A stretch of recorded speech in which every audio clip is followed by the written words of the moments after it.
Pois é, né? O famoso depois que inventaram as desculpas, não teve mais racista, né? Então, vale dizer que o Enzo Fernandes era o líder ali do movimento, mas tinha muita gente cantando e muita gente que não fez nada naquele momento e não se manifestou desde então, inclusive Lionel Messi. Essa é uma música que foi cantada pela torcida já na Copa do Mundo do Catar, não é uma música nova. Houve uma grande repercussão, né? Foram muito criticados por isso, então não é uma coisa que eles não sabiam que ia pegar mal, e não é uma coisa nova, né? O quanto isso é, como você bem falou, Tirone, assim, absolutamente repugnante.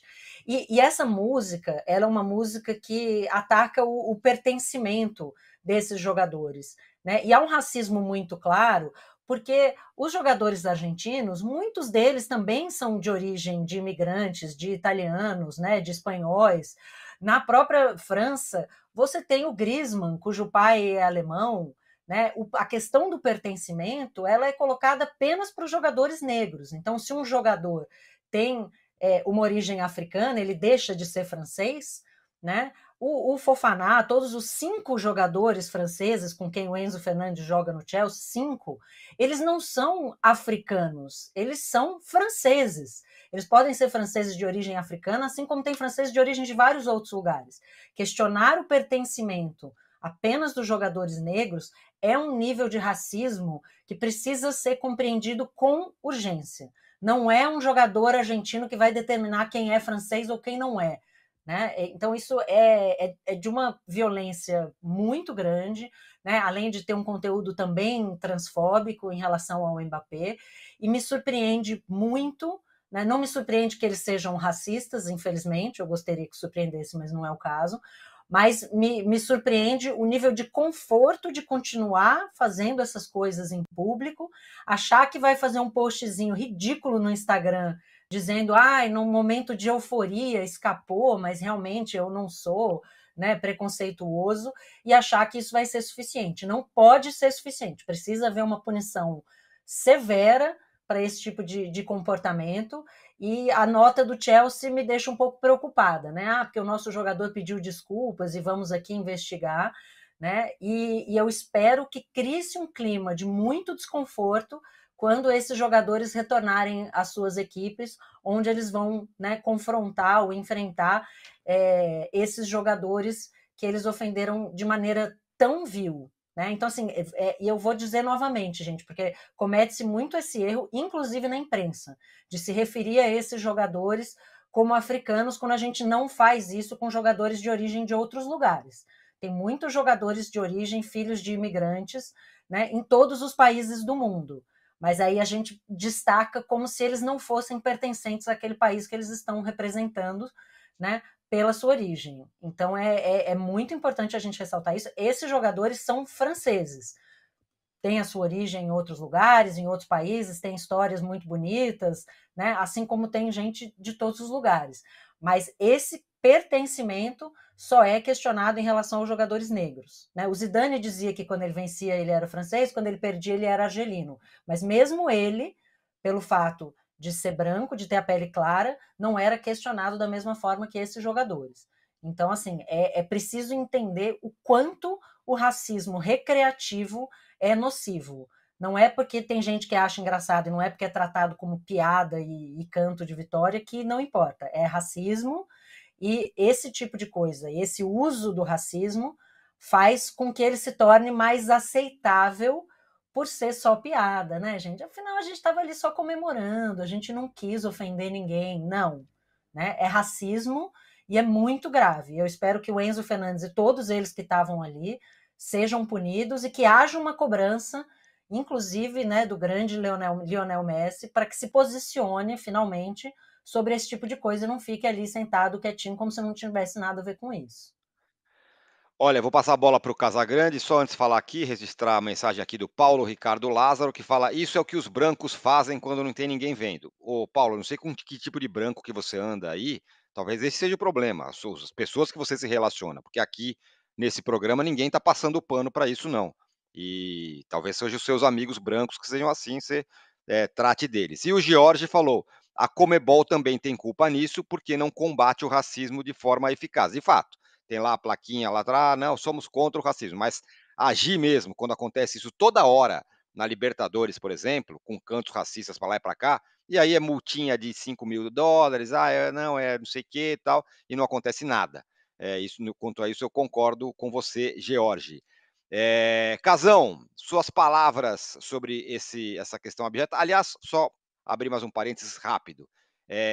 Depois de uma manifestação inclassificável como essa, acho que clareia um pouco para quem é incapaz de entender, embora, por incrível que pareça, as pessoas são incapazes de entender, por que os jogadores franceses, alguns muito importantes, como o Mbappé, se posicionaram na hora da eleição da França. Eles se posicionaram contra um grupo político que é contra a existência deles, que não consideram esses caras franceses. Então, portanto, eles se posicionaram. Foi isso que aconteceu. Não é questão de esquerda ou direita, é questão da sobrevivência desse grupo. Ideologia racista, uma ideologia Exatamente. racista. Eles foram contra a ideologia racista. Podia ser um lado ou de outro. Questão de esquerda e direita, só para deixar isso muito claro. Agora, Casão, por favor, suas palavras sobre isso e também a sua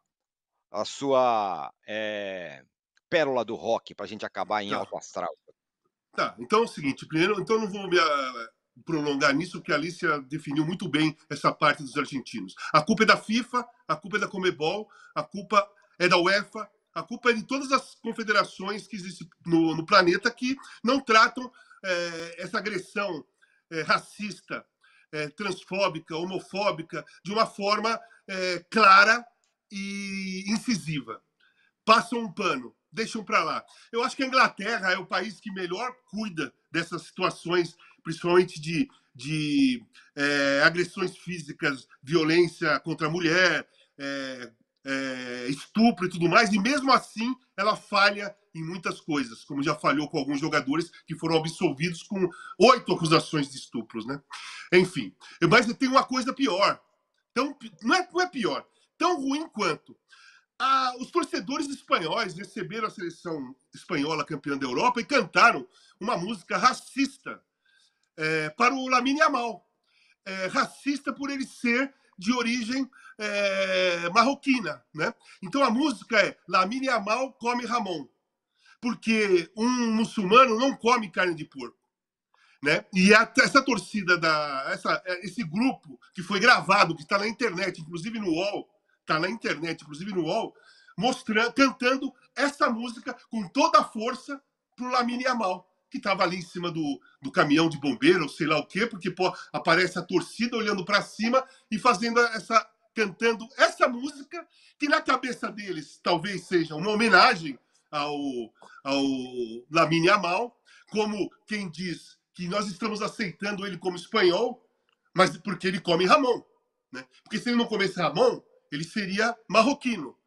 Então, não é só a seleção argentina que não dá para. A gente não pode estranhar essa reação da seleção argentina, porque a gente vê os torcedores argentinos que fazem com os times brasileiros, com os torcedores brasileiros, até aqui no Brasil mesmo. Os caras vêm aqui e imitam macaco para o torcedor brasileiro que está do outro lado, ali pertinho, em, sei lá, 200, 300 pessoas imitando ali, ofendendo brasileiros, imitando macaco. E lá na Espanha, o Vinícius Júnior é perseguido por um grupo racista, é perseguido, porque existem vários jogadores negros lá, e nenhum deles é perseguido. Sofre racismo. Todos eles sofrem. Mas perseguição é o Vinícius Júnior. E a própria torcida da Espanha faz essa ofensa ao Lamine Yamal, com 17 anos, o maior talento jovem do futebol mundial hoje, o cara que foi considerado a grande revelação da Eurocopa, determinante. Ele e o Nico Williams fizeram a diferença para a Espanha e é tratado dessa maneira pelo povo espanhol. Posso passar para a relíquia? Claro. Então, assim, ó, gente, eu trouxe 2 relíquias aqui, que são 2 discos marcantes e considerados assim como um dos maiores discos da música popular brasileira. Aí você fala, pô, não é relíquia do rock? Eu vou explicar por quê. Os 2 discos têm muita relação com rock and roll e com blues. E eu vou explicar por quê. O primeiro é uma coisa espetacular, gente. Sou apaixonado por esse compositor, sou apaixonado pela poesia desse cara e como ele cantava. que é, esse disco é de 67, tá? João do Vale, o poeta do povo. Olha isso aqui. Olha que coisa mais maravilhosa, João do Vale. Disco aqui, ó, é um disco importado, que por ser importado é importante porque os jovens de hoje, aqueles que acham que o mundo começou a existir quando eles nasceram, eles acham que a música brasileira começou a explodir no universo mundial através da Anitta, com todo respeito, com todo mérito. Anitta, Ivete Sangalo, enfim, os funks, né?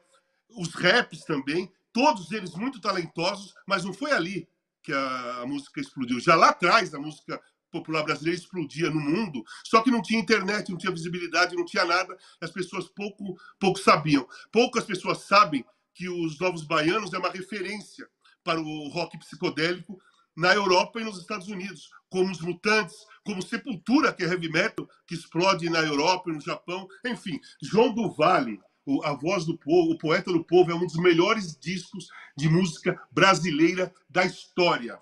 E por que está aqui? Porque primeiro eu amo o João do Vale, amo a poesia dele, é paraibano, é do Nordeste, e ele canta Carcará como se fosse um blues aqui, gente. Quem ouve Carcará, que fez muito sucesso com a Maria Bethânia, mas já foi cantado também pela Nara Leão, no musical, na peça dos anos 60, contra a ditadura militar, a peça Opinião. Ela cantava Carcará e foi a Nara Leão que indicou a Maria Bethânia para entrar no lugar dela, que ela tinha outros compromissos. Então a Nara Leão indicou a Maria Bethânia para fazer a parte desse peça musical Opinião e cantou Carcará e explodiu. Mas Carcará é do João do Vale e ele canta aqui, quem ouve vai perceber que tem aquela batida nordestina, mas é um blues.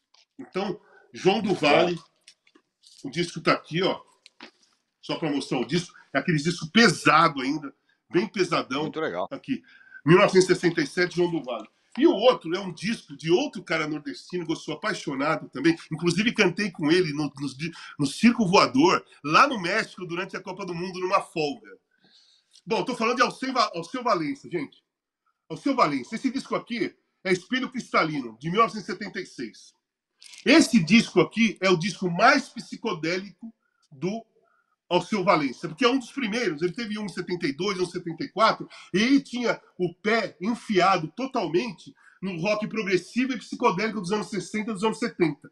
É uma mistura da música nordestina, da música de Pernambuco, do modo que ele canta as músicas dele da região, com uma batida de rock and roll muito forte, e muitas das músicas, quase todas, um rock psicodélico. Alceu Valença, de 1976, Espelho Cristalino. Então, esse aqui é o disco também. Sensacional, hein? Arrasou. Esse é o disco Espelho Cristalino. Esse aqui já é aquele disco mais moderno, fininho, né? O do João do Vale é aqueles grossão, pesadão. Então é esse. As relíquias da música que eu trouxe hoje, que é relacionado ao rock, é João do Vale, em 1967, o poeta do povo, maravilhoso, um cara espetacular. Quem não conhece, procure estudar a obra do João do Vale.